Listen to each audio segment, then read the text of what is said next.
આ જમીન બાબતે આપનો મૂળ મુદ્દો અને રજૂઆત શું છે? જે આ જમીન છે 115 નંબર સિટી સર્વે નંબરની, એ અમારી વારસામાં મળેલી મિલકત છે, જમીન છે, ખેતર છે.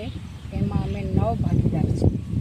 પછી અમને એક બધી માહિતી અમને મળેલી છે કે અમારું આ જે ખેતર છે તેમાં એ જેટકો કંપનીવાળા પ્રશાસનનો દુરુપયોગ કરી અને અમારી જમીન પડાવવાની કોશિશ કરી રહ્યા છે એવું અમે જાણ્યું છે. એટલે અને અમારી પાસે પૂરતા પુરાવા છે કે આ જમીન અમારી છે. અને આ 5મી અનુસૂચિ છે.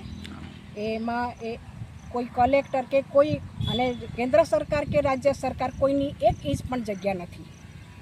અને એ અમારી જમીન પડાવીને જેટકોવાળાને આપવાના કાવતરા થઈ રહ્યા છે એવું અમને પૂરી માહિતી અમારી પાસે છે.